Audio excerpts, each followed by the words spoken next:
Coming up on today's show. My sister-in-law called me up and she said, "Are you all right?" And I says, "Yeah, why?" She says, "A tornado just went over your house." Pressed down, shaken together, running over, give to the Lord, and that's how He'll return it to you. And He's done that for us in so many ways. Stay with us because Our Grace Family starts now.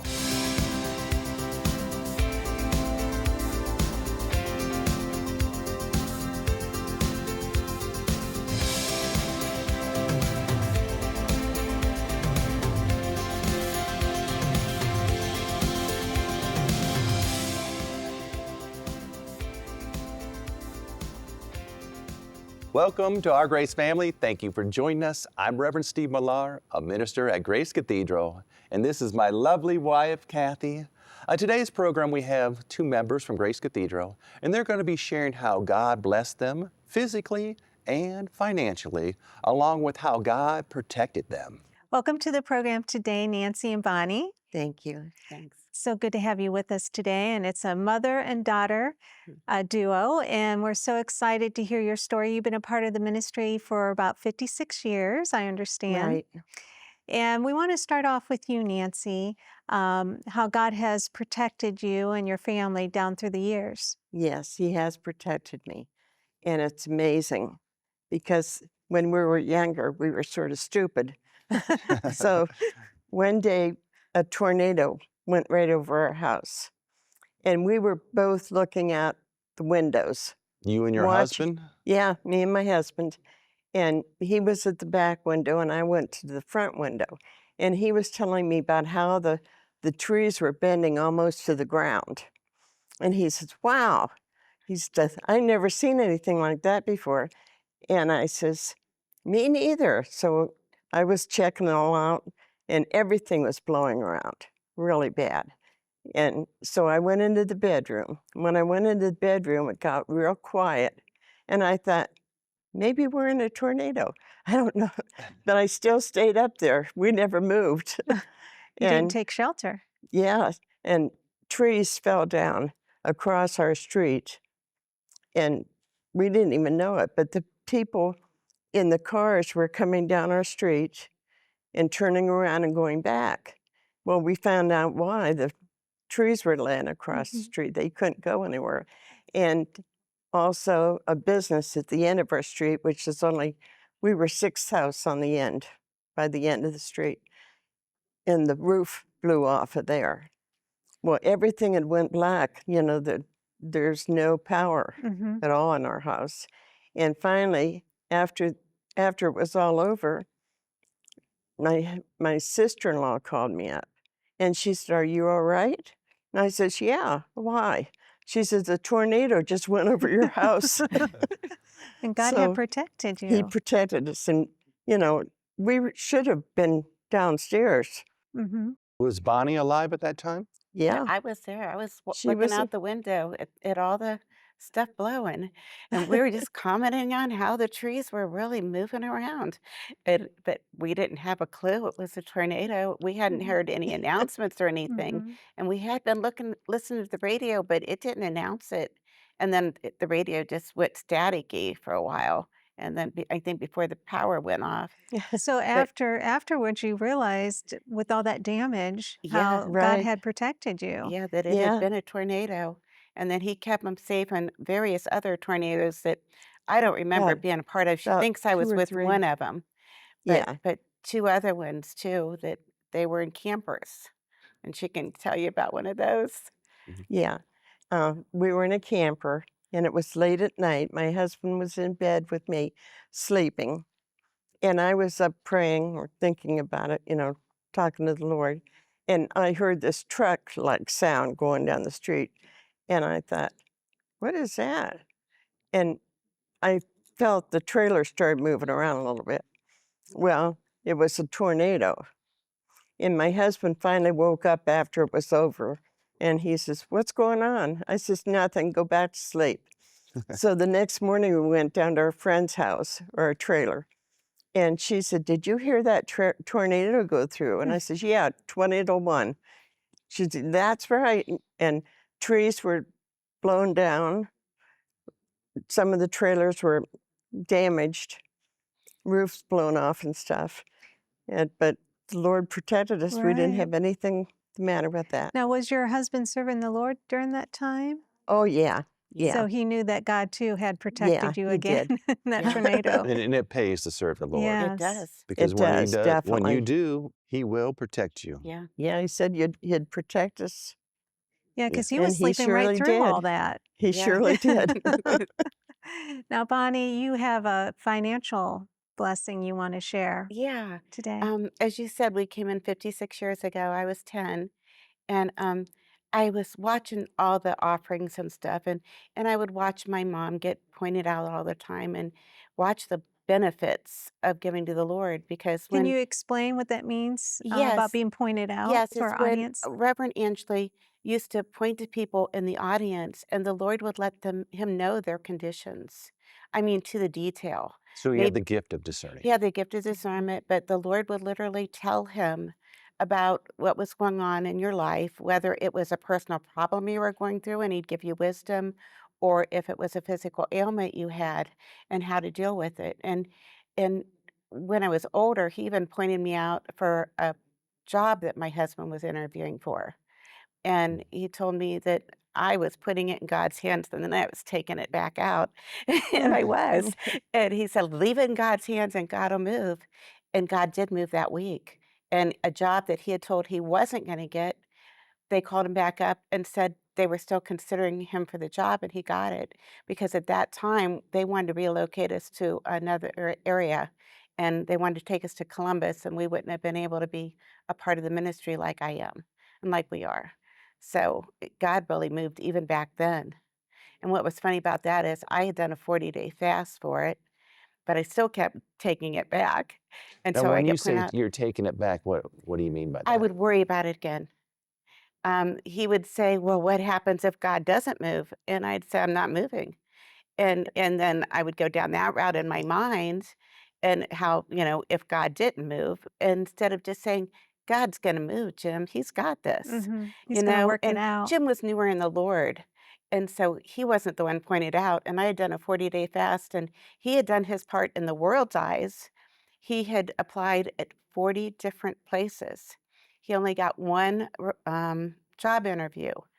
And that's the ones that told him he had called to see how it was going, and they told him no, he wasn't getting the job. But two people with the same name had applied. And Jim was so upset because he knew we needed to stay here.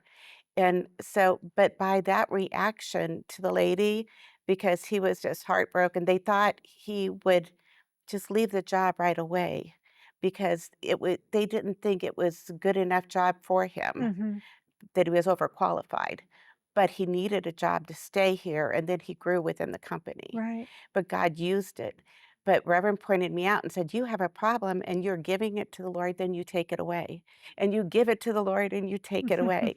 And so when I gave it to the Lord, the lady called back and she asked for him. And I said, what is this pertaining to? She goes, well, I'm with this company. And your husband called and we told him he wasn't getting the job, but he's still being considered. And that was like the next day after I got pointed out. And he did get the job and they educated him. And then he went to a different job later. That's But wonderful. God did it. He kept us here because he knew that, we needed to be part of this ministry. And that's a good lesson to learn. When you give something to God, you need to leave it on the altar and just have faith and believe and Yep. trust Him. And that's what we're teaching the children in the Sunday school, to give it to God, Yes. to not beg, just give it Yes. over to God and leave it, and He'll work it I out. had done my part. I had fasted and prayed and waited, and the Lord knew I was sincere, but that I was taking it back and didn't realize it. But I started here in the Sunday school, and for those who don't know, Kathy joined us in the Sunday school recently, Yes. and she's a supervisor up there now, and we're excited to have her. Thank But you. I grew up in the Sunday school from 10 on, and then I was a teacher there for many years.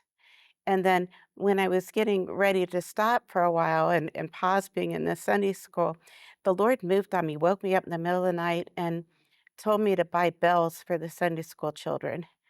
And I didn't even know what he meant. I mean, I'm not musical and I'm not into the orchestra or Mhm. anything, Well, I started researching it, and the bells that the grown-ups had were expensive and big, and Mhm. I didn't have that kind of money.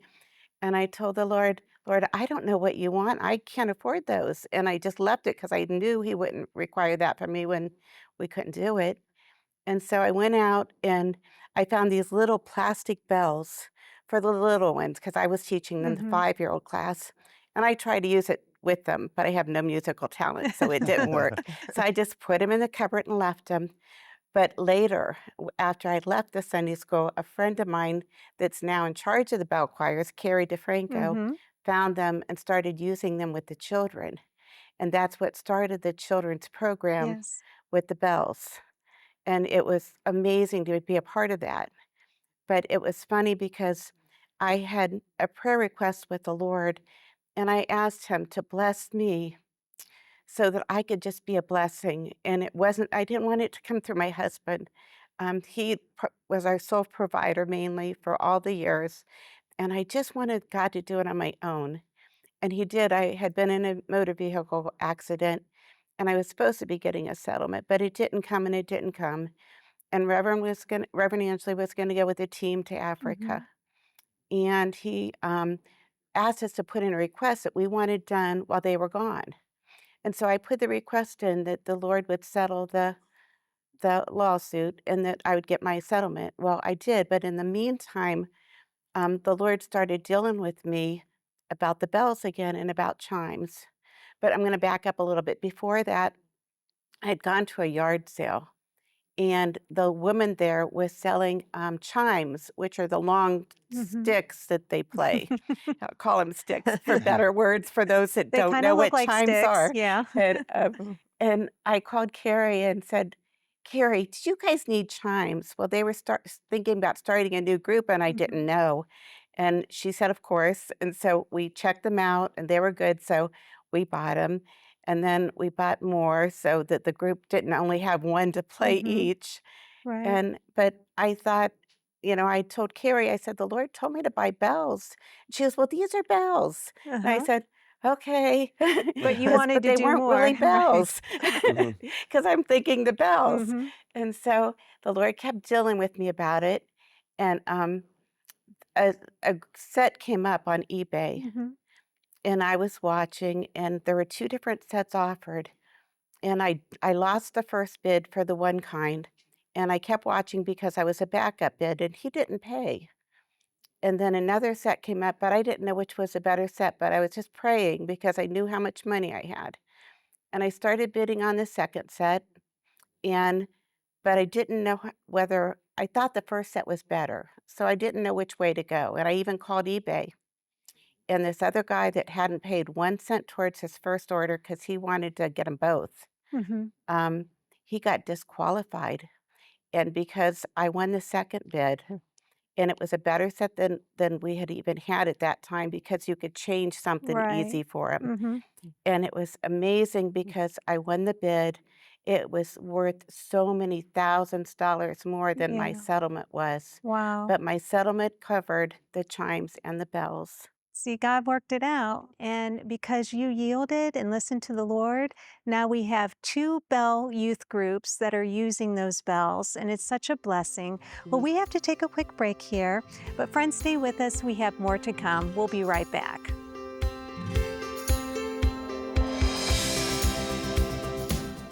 Show me your way, Lord. Show me your way. Show me your way, Lord, was a phrase that I noticed Jared always said when we were dating. And I asked him about it, and I questioned, why do you keep saying, show me your way, Lord? I thought something was wrong. And he said, oh, nothing is wrong. He said, I guess that's just the cry of my heart. I guess it just became a part of me because instead of wanting my will in certain situations, I had to seek the will of God. And so it was a cry of my heart. Unfortunately, something had happened, and we wind up having a financial loss, needed a physical miracle, and we found ourselves, unfortunately, in a valley. We're in this valley, and I have the phrase, show me your way, that I'm saying so often. And one day I remember Alexis asking me, we should make a song of that phrase. And through that process, that also became like almost the anthem of that period of our time. Lord, we needed your direction. Lord, we need you to show us your way. While I'm on life's journey, I must have your will. I will look to my Savior while I'm quiet and still. Part of the song that really touches my heart is when it says being quiet and still. Because in those quiet and still moments, you can get that direction from the Lord. And to shut everything out and to seek his face. So part of the lyrics, it says, the path may be uncertain, but I'll trust in your way. I know that you won't leave me. I know that you won't lead me astray, but I'll be obedient to you. Those are some of the words, and that was really the cry of our heart as we went through that valley for 2 years. At the end of it, God really moved in such a miraculous way, and we wound up receiving the miracle financially, physically, and also we learned so much spiritually. And within that 2-year period, God blessed us with double than what we had when we went into that valley. As your spirit leads me, I will hide my heart in thee. With great love and reassurance, your faith it strengthens me. As your spirit leads me, I will hide my heart in thee. Through your great love and amazing grace, I know one day I'll see your face. Show me your way, Lord. Show me your way.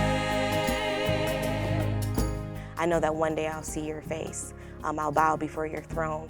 So the song was also something that was created from a valley that we went through, but it was also a lesson that at the end, that no matter what comes our way on this journey, at the end of it, if I continue to walk your way, walk in your love, be led by your spirit, at the end, I will have victory overall.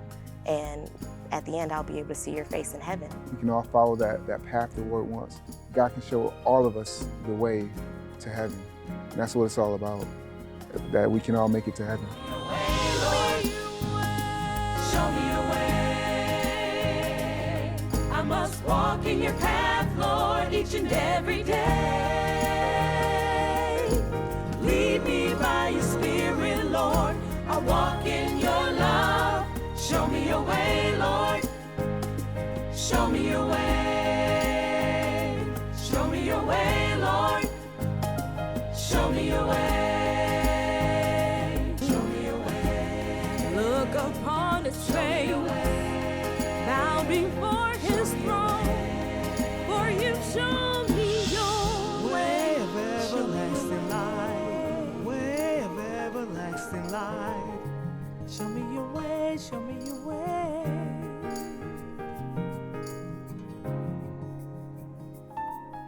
Show me your way.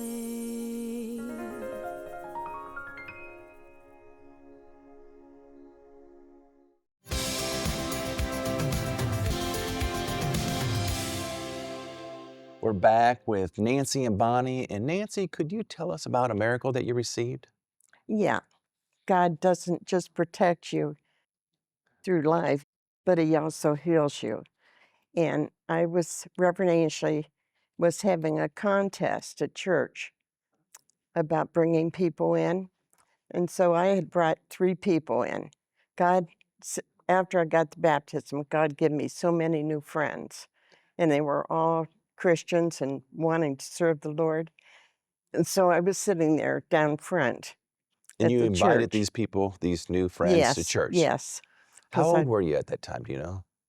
Just Roughly? in my early 30s, Okay. probably about 31. Okay.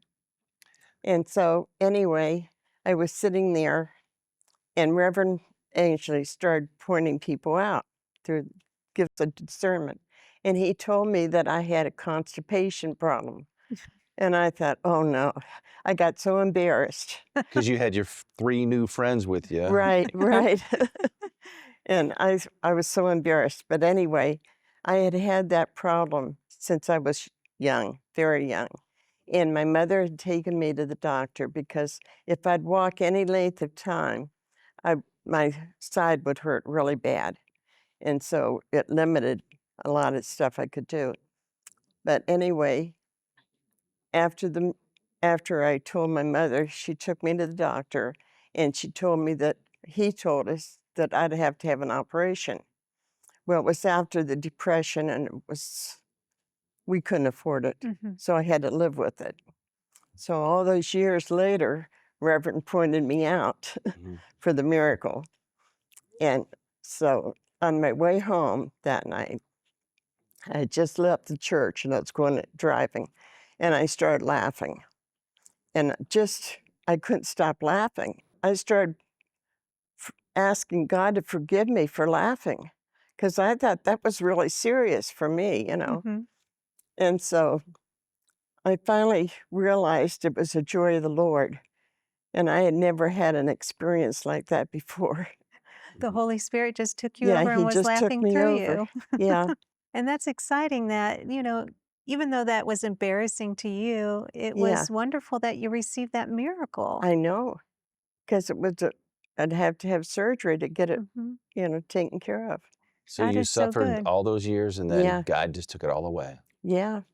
That's And wonderful. that was the farthest thing from my mind when I was sitting in the church, Mhm. And your 3 friends got to witness your Yeah, miracle. yeah. And Reverend Ainsley, he would call me out for so many miracles. Mhm. I mean, it was amazing. Yeah, I was just gonna bring that up, that you got pointed out a lot in the I services. did. Probably once a week or every other week or something like that. I mean, constant. I have little booklets that I kept from Mhm. way back when, and I'd write all these miracles that I had. And this is just a few of them, and I have pages Mhm. of them. Do you want to share another one? Uh, yeah, I had a nosebleed, and I kept getting them, and they were really, really bad. And I would throw up blood. They were so bad. And I'd have to go to the hospital. I had to go 3 times to the Mm. hospital to get my nose packed to stop the bleeding. And finally, my regular doctor sent me to a nose specialist. And they scheduled surgery because they thought they seen something up in my nose that might have been causing it. They couldn't figure out what was causing it. So I went to the hospital, and Reverend Ainsley called, and he prayed for me before I had the surgery. And when they went in for the surgery, they couldn't find anything the matter. God had already Nothing was moved. there. And so that was just before the Africa trip. And she said, "You cannot go to Africa. You cannot go And this on is one any of our trips." missionary trips to Because, Africa. yeah, it was a mission trip. And she says, "If you go to Africa, you could have one of those nosebleeds and you could die." Mhm. And I thought, I'm going to Africa. Mhm. So I went to Africa and nothing happened, and I didn't have any more nosebleeds. That's wonderful. It was great. Now, Bonnie, can you tell us how you got started in giving to the Lord? Sure. When I was very young, we really hadn't learned to do pledges and stuff at the church we had come from, but we No. always tithed. And even as a child, when I'd make money, I would tithe the money. But I remember thinking that a lot of the stuff from the building of the church was done when I was old enough to notice. Yeah, I because mean, Reverend was taking pledges for people yes, to Like he would take Different things. yeah, like for the windows The or yeah, buses, the yes, the draperies. cushions the for the bricks. seats. Yeah. Yeah. And so I didn't get to be a part of any of that. And I was blessed because I was there when the television ministry started. And they took an offering for the television cameras. And as a young person, I pledged $300. I'd been saving the money forever. And I still didn't have $300 because I wasn't making that much. Mhm. But my real desire was to go to Jerusalem with Reverend when he went, because back then he was taking tours there. And well, he called up for the pledges for the cameras, and I gave towards that. And we raised a lot of money that night. And it was $300, and I got it, it came in. And then later the Lord returned that to me by not only having someone moved on to pay for my trip to Jerusalem, he also moved on a group to give me a scholarship towards college, which started me on my way to college. You were Wow. saving that $300 for the For trip, Jerusalem, Jerusalem. yeah, because I wanted to go to Jerusalem with Reverend. It was just like my heart's desire. But the Lord had moved on you to make a pledge instead. Yeah, So and then so that all that money $300 was was gone. gone. It was gone, but it was invested wisely Yes. because God turned it for my good. And Kathy's been teaching the children, press down, shaken together, running over, Mhm. give to the Lord, and that's how he'll return it to you. And she's been having the kids learn that in the Sunday school, and it's been playing in my mind while I was preparing for this. And he's done that for us in so many ways. He did it by providing for the bells when that was my heart's desire. He provided for my trip when that was my heart's desire.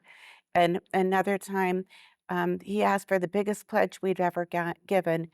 And we had young children and we didn't have a lot of money. And I pledged $10,000. And my husband was shocked, to say the least. It was going to be all the money we would have for years, Mhm. extra money. And a friend of mine passed away. She was like a second mother. And God moved, so I got her saved before she died. And we knew that because at the funeral, they let me know she had quit smoking, which had been her habit for many years. 3 or 4 packs a day she had been doing. But after I prayed with her in emergency, she had had a heart attack. Well, I'm sorry, intensive care. I prayed with her. She quit smoking.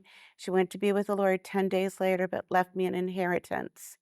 And long story short, I put that towards the television tower. And that was the way I paid off the pledge. But for many years, she got to reap the benefits Mhm. Mhm. of Right. the souls that came in Yeah. because she didn't live a life that was for souls. But because she left that money and entrusted it in my care, Mhm.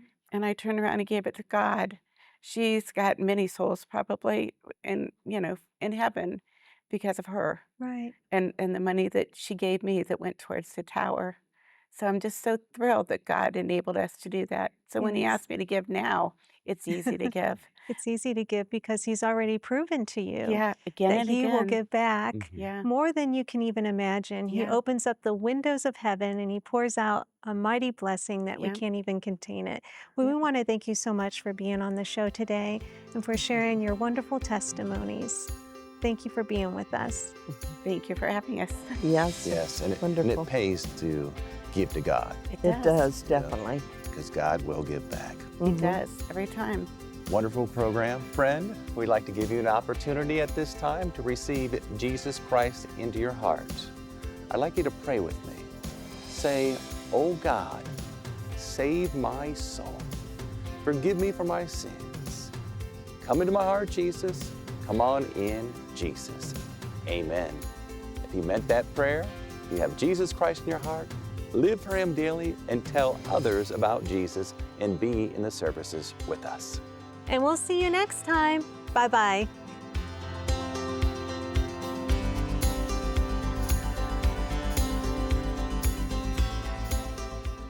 Grace Cathedral is collecting brand new school supplies for our Back to School Supply Drive now through July 13th. To donate online or shop our Amazon wish list, please visit thegracecathedral.org. This program has been made possible by the friends and partners of Ernest Angley Ministries.